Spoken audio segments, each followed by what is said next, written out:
আসসালামু আলাইকুম। তো আজকে আমরা তড়িৎ রসায়নের লেকচার 6 দেখব। তো এই লেকচারে আমরা যে টপিকগুলো কভার করব সেটা হলো আমাদের প্রিভিয়াস লেকচারে আমরা দেখে আসছি নানস্ট ইকুয়েশন। সেই নানস্ট ইকুয়েশনের আমরা কিছু প্রবলেম সলভ করব এবং আমরা দেখব যে কিভাবে আমরা বুঝবো যে একটা রিয়াকশন স্পন্টেনিয়াস নাকি নন স্পন্টেনিয়াস। বিভিন্ন উপায় দেখব এবং আমরা এই 3 নাম্বার যে পয়েন্টটা সেটা খুবই গুরুত্বপূর্ণ, যে একটা দ্রবণ সেটা পাত্রে রাখা যাবে কি না, সেটা বিভিন্ন মেটালের পাত্রে রাখা যাবে কি না। তো এটার বেসিক দেখব, প্লাস এটা একটা শর্টকাট আছে সেটা আমরা দেখব। আচ্ছা, লাস্টে আমরা দেখব যে ড্যানিয়েল সেলে জিঙ্ক দণ্ডই কেন বিজারক রূপে ব্যবহার করা হয়, এবং এটা কেন নেগেটিভ হয়। আচ্ছা, তো দেখো, তো প্রথম যদি আমি বলি যে নানস্ট ইকুয়েশন, আমরা প্রিভিয়াস লেকচারে পড়ছিলাম যে আমার নানস্ট ইকুয়েশনটা কী ছিল।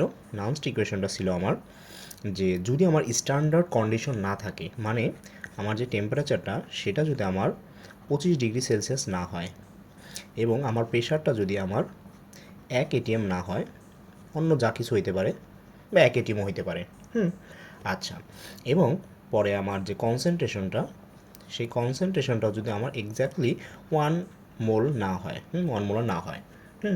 আচ্ছা, তো এইসব কন্ডিশন যদি ফুলফিল করে, মানে এইসব কন্ডিশনে তোমার যে ইকুয়েশনটা হয় আমাদের ইএমএফ বের করার জন্য একটা সেলের, তখন আমরা সেটা লিখি E cell, E cell is equal to E naught cell, E naught cell minus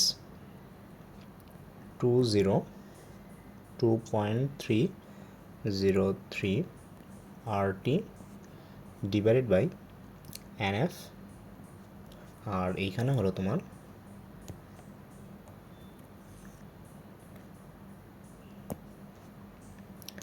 এখানে হলো লগ, উপরে হলো তোমার প্রোডাক্ট এবং নিচে হলো তোমার রিঅ্যাক্ট্যান্ট, সেটার স্টয়কিওমেট্রি অনুপাত ধরলাম আমি XY। আচ্ছা, তো এইটা ছিল আমার নানস্ট ইকুয়েশন।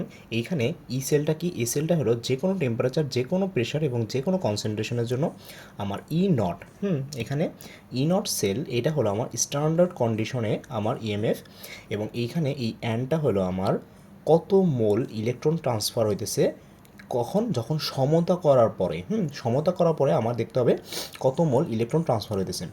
এফটা হলো এখানে আমার ফ্যারাডে কনস্ট্যান্ট, এবং আরটা হলো ইউনিভার্সাল গ্যাস কনস্ট্যান্ট, এবং টিটা হলো কেলভিন টেম্পারেচারে, মানে কেলভিন স্কেলে আমার টেম্পারেচারটা, এবং এখানে প্রোডাক্টটা হলো মানে প্রোডাক্টের ঘনমাত্রা, এবং আরটা হলো রিয়াক্টরের ঘনমাত্রা। আচ্ছা, তো এটা ছিল আমার নানস্ট ইকুয়েশন। তো আমি যদি একটা ম্যাথ দেখি, যে ধরো আমার কাছে একটা ম্যাথ দেওয়া আছে, যে একটা সেল নোটেশন দেওয়া আছে, জিঙ্ক, জিঙ্ক সালফেট, এটার ঘনমাত্রাটা দেওয়া আছে 0.1 m, এবং একটা লবণ সেতু দেওয়া আছে। দেন আমার দেওয়া আছে কপার সালফেট, এবং এটার ঘনমাত্রাটা দেওয়া আছে 0.05 মোলার, এবং কপার, এবং এখানে যে টেম্পারেচারটা সেটা আমাদের 25 ডিগ্রি দিয়েছে, 25 ডিগ্রি দিয়েছে।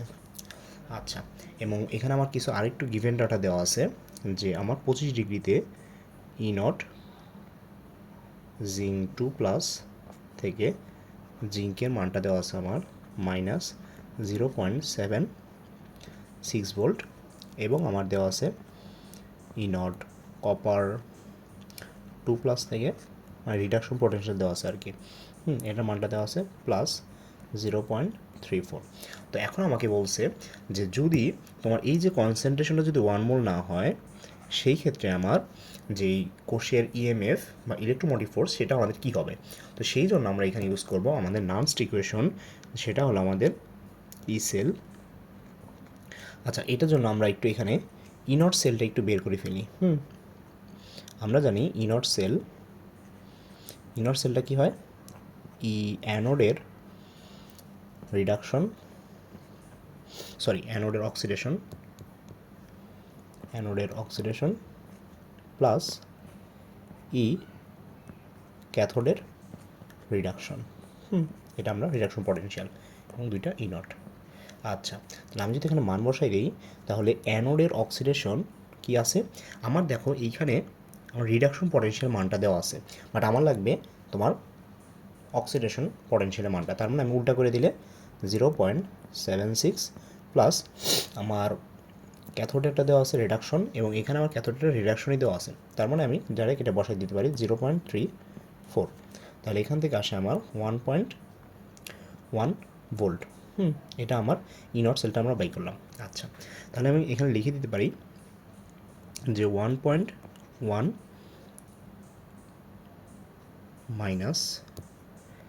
মাইনাস 2.303, এবং আর এর মানটা হলো আমার এখানে 8.314 ইন্টু টির মানটা হলো আমাদের 298, এবং অ্যান এখানে যে জিঙ্ক আমার দুইটা ইলেকট্রন ত্যাগ করতেছে, সেই দুইটা ইলেকট্রন আমার কপার 2+ গ্রহণ করতেছে। তার মানে আমার এখানে দুইটা ইলেকট্রন আদান প্রদান হতেছে, এবং ফ্যারাডে কনস্ট্যান্ট 96500। আচ্ছা, এবং এখানে আমার যে টার্মটা আছে, এটা যদি আমি একটু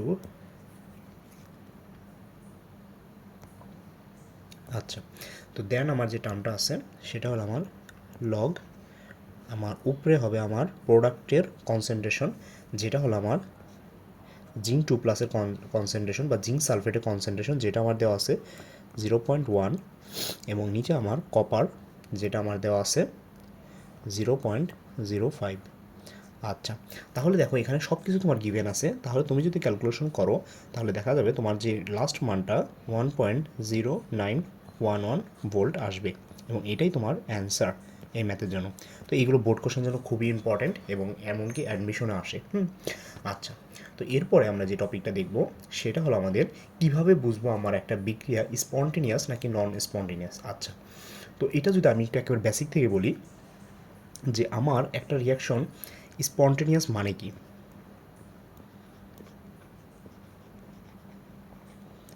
স্পন্টেনিয়াস মানে হলো যে আমার একটা রিয়াকশন আপনা আপনি হবে। এটার জন্য বাইরে থেকে কোনো এক্সটার্নাল এনার্জি আমার দিতে হবে না। জগতে যতগুলো রিয়াকশন হইতেছে সবগুলোই স্পন্টেনিয়াস। ধরো তোমার কাছে পানি আছে, পানির স্টেটটা কি সলিড, তার মানে এটা একটা বরফ। বরফ আছে, তো তুমি যদি বরফ খণ্ডটা তোমার উঠানে বা কী বলে এটাকে তোমার টেবিলে যদি রেখে দাও, তাহলে কি হবে, সেই বরফটা তার সারাউন্ডিং থেকে সে কী করবে, হিট নিবে। এবং আচ্ছা, দাঁড়া একটু পরে এটা দেখাই।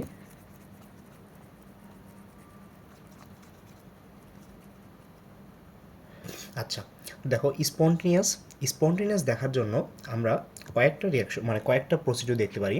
যেমন আমার 1 নম্বর প্রসিডিউরটা হলো যে আমার ডেল এইচ এটার মানটা হবে আমার নেগেটিভ। ডেল এইচ এটার মানটা হবে আমার নেগেটিভ। যদি ডেল এইচের মান নেগেটিভ হয়, বা এটাকে তুমি বলতে পারো এক্সোথার্মিক,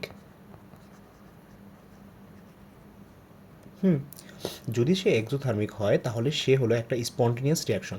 এক্সোথার্মিক মানে কি, মানে তোমার মনে করো এ প্লাস বি রিয়াকশন করতেছে, এদের ভিতরে হাই পটেনশিয়াল আছে, এবং এরা রিয়াকশন করে মনে করো সি প্লাস ডি তৈরি করতেছে, এবং এদের পটেনশিয়ালটা লো, প্লাস তাহলে যে এক্সট্রা পটেনশিয়ালটা আছে সেইটা মনে করো এখানে এনার্জি রূপে আমার বের হয়ে গেল। মানে সে এই এনার্জিটা তার কাছে এক্সট্রা ছিল, এবির কাছে এক্সট্রা এনার্জি ছিল, সে কী করলো, সে রিয়াকশন করে বা কোনো একটা প্রসেসের মাধ্যমে গিয়ে সে সিডি প্রোডাক্ট তৈরি করলো, এবং তার যে এক্সট্রা এনার্জি সে সেটা রিলিজ করে দিল। মানে তোমার যত এনার্জি বেশি হবে আমি যদি বলি এনার্জি যদি বেশি হয় সে আনস্টেবল, সে থাকে আনস্টেবল। আর আমরা জানি সব কিছুই আনস্টেবল থেকে স্টেবলের দিকে যাইতে চায়। তার মানে এই রিয়াকশনটা তুমি যদি এখানে ডেলের মানটা দেখো, ডেল এইচের মানটা দেখো, তাহলে সেটা অবশ্যই নেগেটিভ আসবে। অবশ্যই নেগেটিভ আসবে। তার মানে কি ডেল এইচের মান যদি নেগেটিভ হয় তাহলে আমি বলতে পারি সেই রিয়াকশনটা আমার স্পন্টেনিয়াস, আপনা আপনি হবে, যেহেতু সে হিট ছাড়বে। বাট দেখা যায় যে এটা শতভাগ মানে 100% এটা শিওর না, মানে সঠিক না। এটার এই এক্সাম্পলটা আমি যদি দেই, আগে যেটা দিতে চাইছিলাম আমি, যে ধরো তোমার কাছে H2 আছে এবং এটা সলিড অবস্থায় আছে, মানে বরফ অবস্থায় আছে। তাকে যদি তুমি তোমার টেবিলে রেখে দাও তাহলে সে কী করবে, সে অবশ্যই লিকুইড ফর্মে যাবে। মানে কি লিকুইড ফর্মে যাওয়ার মানেটা হলো যে এই যে আমার এই পানিটা আছে, সেই পানিটা আশেপাশে যে আমার হিটটা আছে মানে পরিবেশটা আছে সেইখান থেকে সে হিট গ্রহণ করবে। সারাউন্ডিং থেকে বা তোমার পরিবেশ থেকে সেই হিট গ্রহণ করে সে কী করবে, সে লিকুইডে চলে যাবে। সে লিকুইডে চলে যাবে মানে তার ভৌত অবস্থা সে চেঞ্জ করবে। তো এই ভৌত অবস্থা চেঞ্জ করার জন্য তার বাইরে থেকে আমার হিট লাগবে, বাইরে থেকে হিট লাগবে। এই হিটটার যোগান দেবে আমার সারাউন্ডিং। আমার সারাউন্ডিং যোগান দিবে। তো এইখানে হিট দিতে হইতেছে আমার রিয়াকশনটাকে করার জন্য। এবং দেখো এইটা কিন্তু একটা স্পন্টেনিয়াস রিয়াকশন, যদিও এইখানে তোমার ডেল এইচের মানটা পজিটিভ। ডেল এইচের মানটা পজিটিভ, যেহেতু তোমার হিট দিতে হইতেছে, এটা একটা এন্ডোথার্মিক রিয়াকশন। বাট দেখো এটা একটা স্পন্টেনিয়াস রিয়াকশন, তার মানে যে আমার যে ডেল এইচের মান যে নেগেটিভ, এইটা আমার শতভাগ হয় না। জগতে এমন অনেক রিয়াকশন আছে যে এন্ডোথার্মিক, বাট তাও সেটা আমার স্পন্টেনিয়াস। তো তারপরে আমার যে টপিকটা আসে যে আমার স্পন্টেনিয়াস করার জন্য, সেটা হলো আমার 2 নম্বরে যে টপিকটা আসে সেটা হলো আমাদের এন্ট্রপি। এন্ট্রপি তোমরা এটা থার্মোডাইনামিক্স বা তাপগতিবিদ্যায় পড়ছো। আচ্ছা, তো এন্ট্রপি জিনিসটা কি আমি এখানে অনেক বেশি আলোচনা করব না। এন্ট্রপি জিনিসটা এরকম যে তোমার একটা মনে করো যে তোমার র্যান্ডমনেস, আমি যদি বলি একেবারে র্যান্ডমনেস, বাট এই কথাটা দিয়েই আমি এখানে শেষ করব না, কারণ র্যান্ডমনেস এটা তোমরা সব জায়গায় দেখছো যে তোমার বিশৃঙ্খলা, ক্লাসে বিশৃঙ্খলা হয়, এই হয় বিজাবি। আচ্ছা, আমি যদি একটু বোঝাই তোমাকে যে দেখো মনে করো তোমার কাছে একটা পাত্র আছে, একটা পাত্র আছে, এবং এইখানে মনে করো যে তোমার কয়েকটা মার্বেল আছে।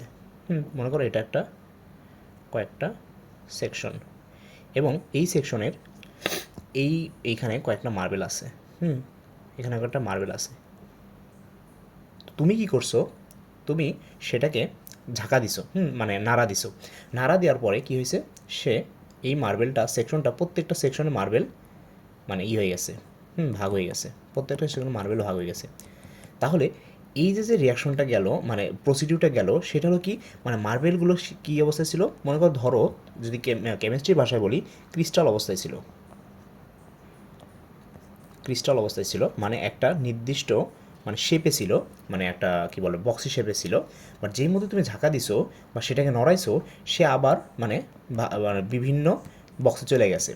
তো এখন এমন কতগুলো প্রসিডিওর মানে কতগুলো সম্ভাবনা আছে যে এইটা তুমি এমন একটা প্রসিডিওর ভিতরে গেছো, সে আবার একেবারে একটা ক্রিস্টালে তৈরি হয়ে গেছে। মানে জিনিসটা কি এরকম হয়? জিনিসটা কিন্তু এরকম হয় না। মানে আমি যদি আরও সহজভাবে এটা বোঝাইতে চাই যে ধরো যে আমার এই যে পানির কথাটাই বলি, H2O সলিড, এটা আমার সলিড অবস্থা আছে, মানে সে যে আমার মলিকিউলগুলো আছে সে একেবারে একটা শেপে আছে। তোমরা বরফের স্ট্রাকচার পড়ছো যে এটা আমার অনেকটা বেনজিন শেপের মতো থাকে, সুন্দর একটা ক্রিস্টালে ধরো আছে এরকম। তো সে কী করবে, সে আমার বাইরে থেকে হিট নিয়ে বা যে কোনো একটা প্রসিডিওর মধ্যে দিয়ে সে H2O লিকুইডে যাইতে চাইবে। লিকুইডে যেতে যাবে। এখন লিকুইড মানে কি, লিকুইড মানে যে আমার যে মলিকিউল ওয়াটার মলিকিউলগুলো আছে সে র্যান্ডমনেস মানে একটু দূরে সরে গেছে, এবং তার ভিতরে মোবিলিটি মানে তোমার কী বলে এটা মোবিলিটি বা ডাইনামিক্স বেড়ে গেছে। মানে সে গতিশীল হয়ে গেছে, মানে র্যান্ডমনেসের দিকে ছুটতেছে। তার মানে এই জিনিসটাকেই বলা হয় তোমার এন্ট্রপি। মানে তোমার প্রতিনিয়ত এন্ট্রপি বাড়তেছে। কেন বাড়তেছে? কারণ তোমার একটা সিস্টেম প্রতিনিয়ত তোমার র্যান্ডমনেসের দিকে যাইতে চায়, আর যত বেশি র্যান্ডমনেস হবে তত সে স্টেবল হবে। বুঝতে পারছো? এই জন্য দেখা যায় যে আমার প্রতিনিয়ত আমার এন্ট্রপির পরিমাণ বৃদ্ধি পাইতেছে, কারণ জগতে আমি বলছি জগতে আমার সবগুলো রিয়াকশনই তোমার স্পন্টেনিয়াস, মানে সে মানে নিজের মতো হইতে চায় আর কি। তো সেখানে তোমার এনার্জি লস করে সে করতে চায়। আচ্ছা, তো এই এন্ট্রপির মান দিয়ে আমরা করতে পারি, কী বলে এটাকে মেজার করতে পারি যে একটা রিয়াকশন স্পন্টেনিয়াস নাকি নন স্পন্টেনিয়াস। দেখা যায় যদি ডেল এস আমরা সরাসরি এন্ট্রপি মাপতে পারি না, আমরা এন্ট্রপির পরিবর্তনটা মাপি। তো ডেল এস এটার মানটা যদি আমার পজিটিভ হয়, মানে এন্ট্রপির মানটা যদি বাড়তে থাকে, তাহলে সেই রিয়াকশনটা আমার স্পন্টেনিয়াস হয়। এবং ডেল এস এর মান যদি আমার নেগেটিভ হয়, তাহলে সেই রিয়াকশনটা আমার নন স্পন্টেনিয়াস হয়। মানে ডেল এস এর মান নেগেটিভ মানে বোঝাইতেছে তোমার র্যান্ডমনেস থেকে তোমার আবার শৃঙ্খলের দিকে ফিরে আসতেছে। মানে এই যে যেটা বললাম যে তোমার মার্বেলগুলো একেবারে ছড়াই ছিটাই গেছে, এখন তুমি এটাকে যতই ঝাঁকাও বা যতই করো এই মার্বেলগুলো আবার কি আগের স্থানে এইভাবে একেবারে ক্রিস্টাল অবস্থা আসবে, এটা কি সম্ভব? এটা কিন্তু সম্ভব না। এটা সম্ভব তখন হবে যখন তুমি বাইরে থেকে কোনো একটা সিস্টেম মানে এমনভাবে একটা কিছু এনার্জি দিছো যার কারণে কী হয়েছে, সে আবার আগের অবস্থায় ফিরে আসতে বাধ্য হয়েছে, বাট তারা নিজেরা আসে নাই। বুঝতে পারছো? আচ্ছা, তো এইটা হলো তোমার অ্যান্ট্রপি। অ্যান্ট্রপি দিয়েও তুমি স্পন্টেনিয়াস নন স্পন্টেনিয়াস মাপতে পারো। বাট দেখা গেছে যে আমার অ্যান্ট্রপির ভিতরেও কিছু কিছু আছে যেগুলো দ্বারা আমি মানে করতে পারি না, 100% আমি নির্ণয় করতে পারি না যে আমার এই রিয়াকশনটা স্পন্টেনিয়াস হবে নাকি না হবে। তো তখন যে আমার টার্মটা আসে, লাস্ট টার্মটা আমাদের, সেটা হলো আমার gives free energy. Gives free energy. তো এটা হলো আমার গিভস মুক্ত শক্তি যেটা বলে। তো এইটা যদি আমি বলি, এইটার মানটা যদি আমার নেগেটিভ হয় তাহলে সেই রিয়াকশনটা অবশ্যই অবশ্যই 100% স্পন্টেনিয়াস হবে, এবং গিভস ফ্রি এনার্জির মানটা যদি আমার পজিটিভ হয় তাহলে সে অবশ্যই অবশ্যই 100% নন স্পন্টেনিয়াস হবে। আচ্ছা, এটা তো গেল তোমার ফিজিক্সের ভাষায়। আমি যদি কেমিস্ট্রির ভাষায় বলতে চাই যে তোমার কাছে একটা রিয়াকশন দেওয়া আছে, মনে করো একটা রিয়াকশন দেওয়া আছে যে এই রিয়াকশনটা স্পন্টেনিয়াস হবে নাকি না হবে। আচ্ছা, আমরা যেহেতু ইলেকট্রোকেমিস্ট্রি পড়তেছি অবশ্যই মনে রাখবা এইখানে ইলেকট্রোকেমিস্ট্রির সবগুলো রিয়াকশন পড়বো আমরা রেডক্স রিয়াকশন। এখানে রেডক্স রিয়াকশন পড়বো। কেন রেডক্স রিয়াকশন পড়বো? কারণ আমার রেডক্স রিয়াকশনের ভিতরে ইলেকট্রনের ট্রান্সফার হয়। শুধুমাত্র রেডক্স রিয়াকশনের ভিতরে ইলেকট্রন ট্রান্সফার হয়। ইলেকট্রন ট্রান্সফার বা বলতে পারো ইলেকট্রন ফ্লো বা ফ্লো অফ ইলেকট্রন। আর ফ্লো অফ ইলেকট্রন মানেই হলো আমার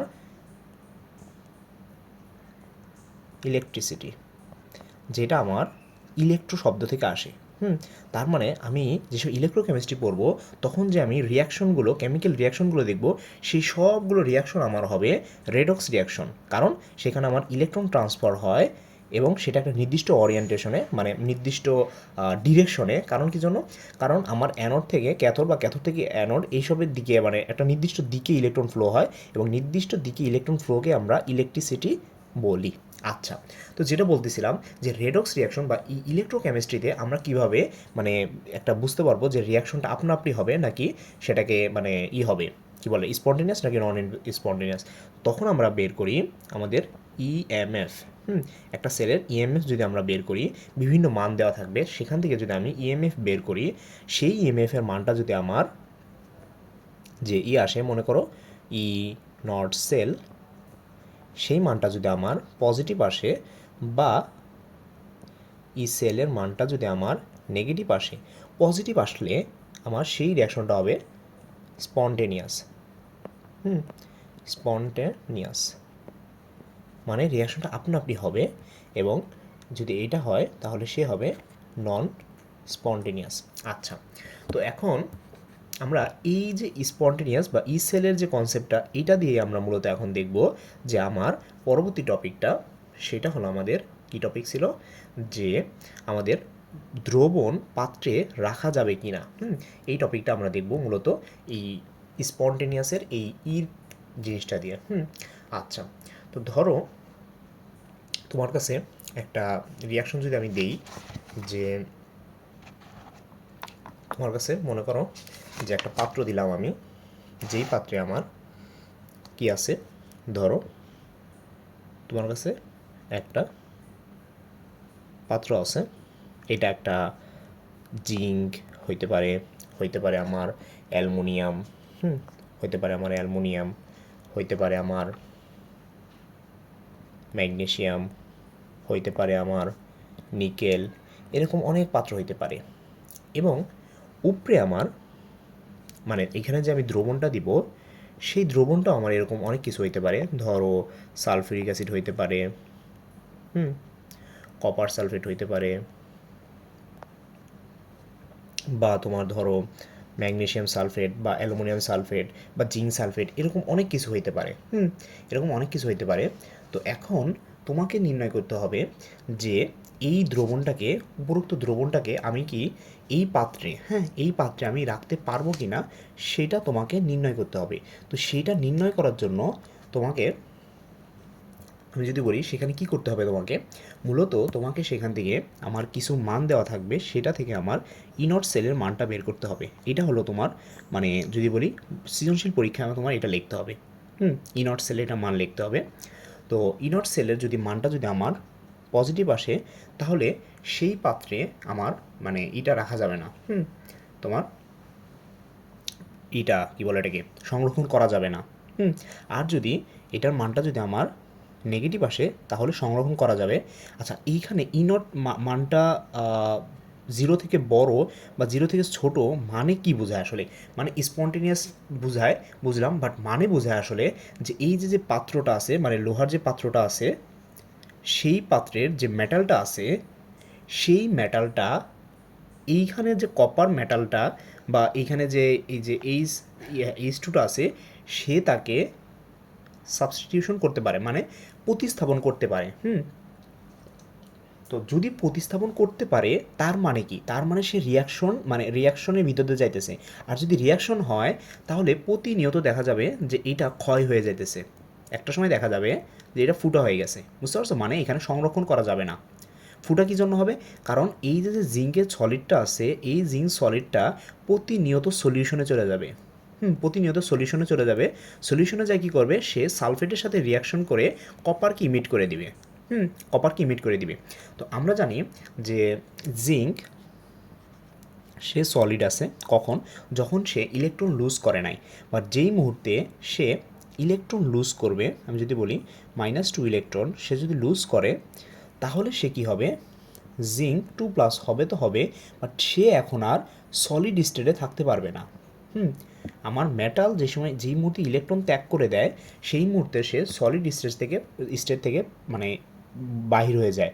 সেটা হয়ে যায় তখন জিঙ্ক 2+ অবশ্যই সে অ্যাকোয়াস হয়ে যায়। বুঝতে পারছো?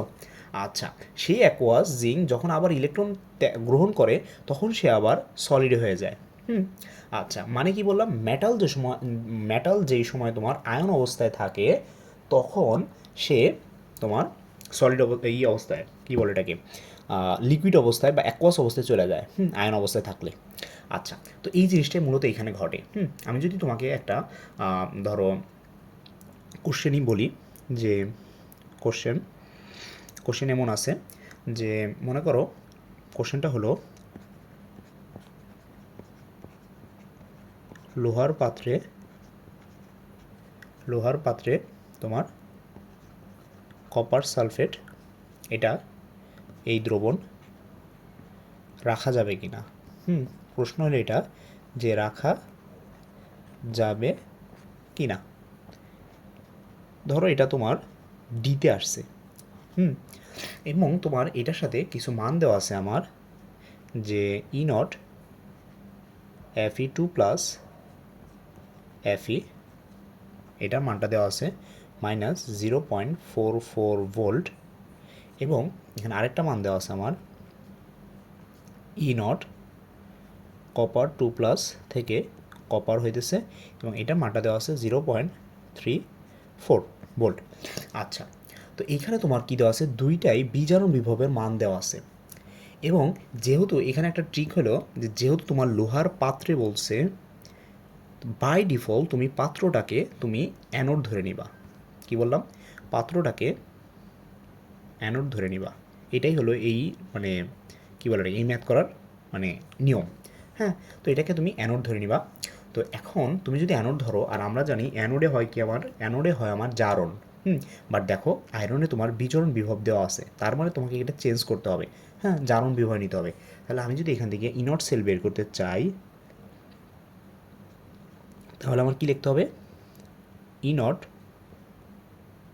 Fe থেকে Fe2+ প্লাস, এটা আসলে তোমার মন মতো তুমি লিখতে পারো যেভাবে খুশি, বাট আমি এটা প্রেফার করি আর কি, আমি আমার মতো লিখি আর কি। আর এখানে হইতেছে আমার কপার 2+ থেকে কপার সলিড। আচ্ছা, তো এই দুইটার মান দেখো তোমার দেওয়া আছে, জাস্ট একটু এটা ইনভার্স করে দেওয়া আছে, তার মানে 0.44 প্লাস 0.34। তো তুমি যদি এটা ক্যালকুলেশন করো তাহলে আসে অবশ্যই একটা পজিটিভ মান আসবে। পজিটিভ মান, যেটা দেখো 1 থেকে বড়, তার মানে আমার এই রিয়াকশনটা আমার হবে। এই রিয়াকশনটা অবশ্যই হবে আমার, এই রিয়াকশনটা আমার হইতেই হবে। তো এইটা যদি আমার হয় তাহলে কি হবে আসলে, তাহলে এখানে কি হবে আমি যদি একটু বলি, যে আমার যে পাত্রটা ধরো, আমার এই পাত্রটা আছে আয়রনের পাত্র, আমার পাত্রটা আছে আয়রনের পাত্র, এবং আমি এখানে কি করছি, আমি এখানে কপার সালফেট দিছি, কপার সালফেট দিছি। তো যদি আমি কপার সালফেট দেই তাহলে কি হবে, এই যে এটা আছে আমার, এটা আছে আমার আয়রন, এটা আছে আমার Fe আয়রন। তো প্রতিনিয়ত কি হবে এখান থেকে প্রতিনিয়ত আমি যদি বলি যে একটু একটু করে আমার আয়রন এখান থেকে ক্ষয় হতে থাকবে, একটু একটু করে ক্ষয় হতে থাকবে। আমি তো পুরোটাই করে দিলাম, মনে করো ক্ষয় হতে থাকলো। এই আয়রনটা কি হবে, এই আয়রনটা এখন তোমার অ্যাকোয়াসে চলে যাবে, মানে দ্রবণে চলে যাবে Fe2+ হিসাবে, এবং এইখান থেকে এই কপারটা আমার এখানে সলিড হিসেবে পড়ে যাবে, কপার কপার কপার 2+ হিসাবে। তো আমি যদি রিয়াকশনটাই লিখি তাহলে কি হবে, copper sulphate plus iron solid is equal to iron sulphate aqueous aqueous plus copper solid. আচ্ছা, তাহলে কি হয়ে গেল, আমার এখানে প্রতিনিয়ত আয়রন আমার অ্যাকোয়াসের মিডিয়ামে চলে যেতেছে, তার মানে আমার দ্রবণের পাত্রটা ফুটা হয়ে যেতেছে এবং আমার কপার সালফেট নিচ দিয়ে পড়ে যাবে, তার মানে আমি রাখতে পারবো না। এটা তো গেল তোমার বেসিক নিয়ম। আমি যদি শর্টকাটটা নিয়ম বলি, শর্টকাটের জন্য তোমাকে একটু কষ্ট করে তোমার সক্রিয়তা সিরিজ, ধাতু সক্রিয়তা সিরিজটা একটু মনে রাখতে হবে। যদি তুমি মনে রাখতে পারো তাহলে এই ম্যাথ করা মানে মানে জাস্ট তুমি বলে দিতে পারবা। তো আমি যদি একটু বলি যে কীভাবে তুমি করতে পারো, যে আমরা সক্রিয়তা সিরিজে কি দেখছি, যে সবার প্রথমে থাকে আমার লিথিয়াম, দেন থাকে আমার লিকে কানা ম্যাগাইভার এলএম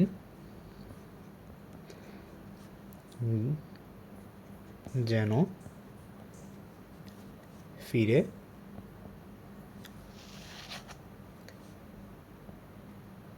নীল সোনা পাবে, হাই কোথাকার বড় হয়ে যেতেছে, হাই কোথাকার হাজি আজি পিটাবে আমায়। এটা অনেকটা মানে এক পৃষ্ঠা আটলো না আমার, সরি। আচ্ছা, তো এইখানে তুমি কীভাবেই করবা, তো দেখো ওই কোশ্চেনটা আমি দেখি যে আমার আয়রনের পাত্রে আমি কপার সালফেট রাখতে পারবো কি না।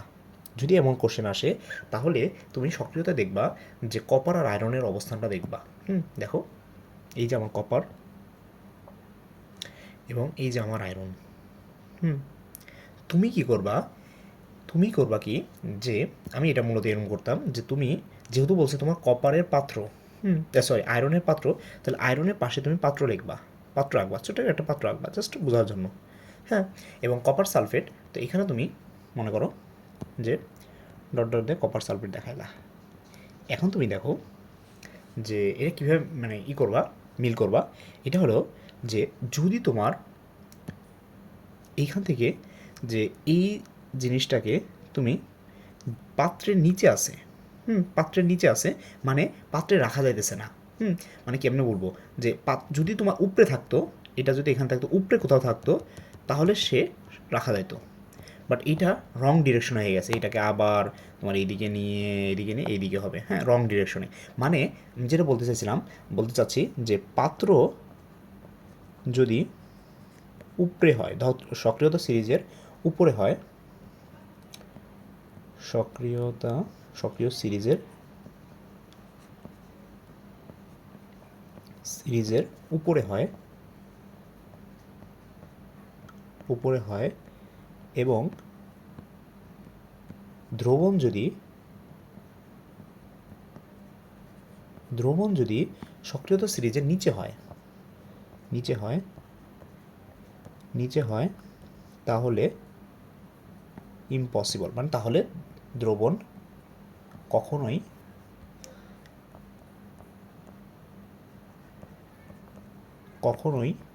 ওই পাত্রে রাখা যাবে না। যাবে না। আচ্ছা, তো যদি মানে আমি একটা অন্য কেস নেই, যে ধরো মনে করো যে তোমার কি দিলাম আমি সালফিউরিক অ্যাসিডকে আমি কপারের পাত্রে রাখবো। কপারের পাত্রে রাখবো। এটা হলো আমার সেই কপারের পাত্রটা। এইটা কি পসিবল হবে? আচ্ছা, আমরা একটু দেখি। সালফিউরিক অ্যাসিড মানে এইচ আছে, সেটা আমরা ধরো এই যে এখানে সালফিউরিক অ্যাসিড, ধরো আমি এটা দেখালাম সালফিউরিক অ্যাসিড। সালফেট তো দর্শক আয়ন, সুতরাং এটা আমার কোনো আসবে না। তো এই যে মনে করো যে দ্রবণটা, এবং আমার কপারটা আছে কই? কপারটা আছে আমার ঠিক এইখানে, এই যে কপারটা। তার মানে আমি এখানে মনে করো আমার পাত্রটা আঁকি, বড় করে পাত্রটা আঁকলাম। বুঝতেই পারতেছো যে এই দ্রবণটা জাস্ট এখানে পড়ে যাবে, মানে পাত্রে রাখা যাবে। তার মানে দেখো এখানে আমার দ্রবণ আছে উপরে এবং পাত্র আছে নিচে, তার মানে এটা আমার রাখা যাবে। তুমি এটা সবগুলো ট্রাই করতে দিতে পারো, এটা অবশ্যই অবশ্যই হবে, কারণ এটা আমার ধাতু সক্রিয়তা সিরিজ, সুতরাং এটা অবশ্যই মানবে। আচ্ছা, তো আমি যদি আরেকটু মানে অন্যভাবে বলতে চাই, যে এইখানে যে তোমার এটা মূলত যে ইসে থেকে আসে, হ্যাঁ, যে এটাই মানে বেসিক, যে এটাই হলো বেসিক, এটাই হলো বেসিক। বাট আমি জাস্ট তোমাকে দেখালাম ধাতু সক্রিয়তা সিরিজ থেকে ওইটা আসে, বাট তুমি এইভাবে মনে রাখতে পারো, মনে রাখার আর কি ট্রিক আর কি, হ্যাঁ, ম্যাথ না করেও তুমি করতে পারো আর কি। আচ্ছা, তো এরপরে যে কোশ্চেনটা আমার, এরপরে কোশ্চেনটা কী ছিল আমাদের? এরপরে কোশ্চেনটা ছিল আমাদের যে তোমার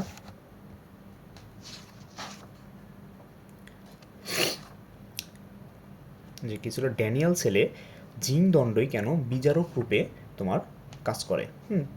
আচ্ছা, তো এইটা যদি আমরা একটু এটার ম্যাথ করতে চাই, মানে এটা সলভ করতে চাই, দেখো যে আমার গ্যালভানিক সেল কী ছিল। আমি যদি বলি যে তড়িৎ রাসায়নিক কোষ বা গ্যালভানিক সেলটা ছিল আমার এরকম, যে আমার দুইটা পাত্র ছিল, আলাদা আলাদা ইন্ডিভিজুয়াল দুইটা পাত্র ছিল, এবং সেইখানে আমার একটা অ্যানোড ছিল এবং একটা আমার ক্যাথোড ছিল, এবং এইখানে আমার দুইটা দ্রবণ ছিল, যেটা ছিল আমার জিঙ্ক সালফেট এবং আরেকটা ছিল আমার কপার সালফেট, এবং এটা ছিল আমার কপার এবং এটা ছিল আমার জিঙ্ক। এখন প্রশ্ন হলো আমার যে আরেকটা ছিল যে আমার আউটার সার্কিটটা যদি আমি কমপ্লিট করি, তাহলে সেখানে আমার ইলেকট্রিসিটি প্রডিউস হবে, এবং ইনার সার্কিটটা যদি আমি দিই, যে আমার ইনার সার্কিটটা হলো সল্ট ব্রিজ। তো গ্যালভানিক সেলে মূলত দুইটা সার্কিট থাকে, একটা হলো আউটার সার্কিট, একটা হলো ইনার সার্কিট। আউটার সার্কিটে আমার ইলেকট্রন ফ্লো হয় এবং ইনার সার্কিটে আমার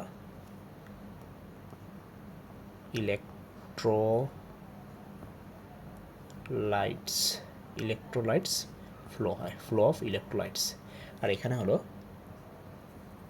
ফ্লো অফ ইলেকট্রন। আচ্ছা, তো যেটা বলতেছিলাম যে এইখানে আমার জিঙ্ক দণ্ডটাই ড্যানিয়েল সেলে জিঙ্ক দণ্ডটাই কেন বিজারক রূপে কাজ করে। বিজারক মানে কি? বিজারক মানে হলো যার মানে যে নিজে জারিত হয়। আমি যদি বলি জিঙ্ক দণ্ডটা এখানে মূলত জারিত হইতেছে, জারিত হচ্ছে। তো এখানে জারিত মানে কি? আমি যদি আরেকটু বলি যে জিঙ্ক সলিড ছিল দণ্ডটা, সে দুইটা ইলেকট্রন ত্যাগ করে আমার জিঙ্ক অ্যাকুয়াস হইতেছে, 2+ হইতেছে, মানে সে জারিত হইতেছে। তো এটা কেন হবে?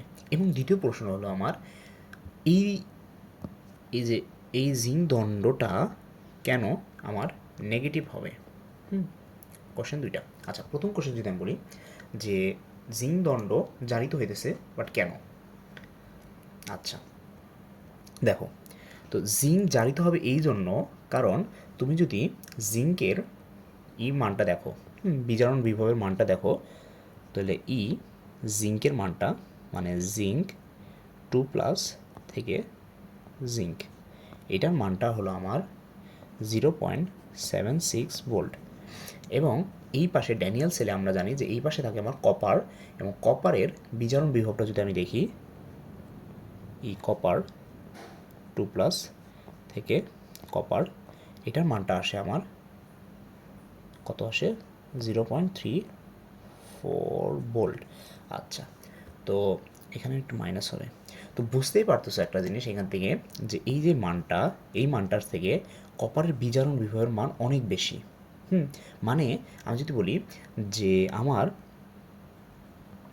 জিঙ্ক, এবং এই পাশে যদি আমি রাখি কপার 2+, এই দুইটার মধ্যে আমার কপার নিজের দিকে ইলেকট্রনকে টেনে নেবে, মানে এইটা স্বতঃস্ফূর্ত। হ্যাঁ, আমি যদি বলি যে ড্যানিয়েল সেলে আমার ডেল জির মানটা হয় আমার নেগেটিভ, এটা তো আমরা জানি ডেল জির মানটা হয় আমাদের নেগেটিভ, মানে এখানে স্বতঃস্ফূর্তভাবে যেহেতু ওর স্ট্যান্ডার্ড ইলেকট্রন পটেনশিয়াল বা স্ট্যান্ডার্ড রিডাকশন পটেনশিয়াল ওর বেশি, মানে ওর ইলেকট্রনের প্রতি আকর্ষণ বেশি, যার কারণে ও জিঙ্ক থেকে ইলেকট্রন নিয়ে নেবে এবং জিঙ্ক 2+-এ পরিণত করে দেবে। তার মানে বুঝতে পারলাম আমার যে এইটা ড্যানিয়েল সেল আমাদের জিঙ্ক আমার বিজার পূর্বে কাজ করে, কারণ ওর ইলেকট্রন তোমার স্ট্যান্ডার্ড রিডাকশন পটেনশিয়াল অনেক কম কপার 2+-এর তুলনায়।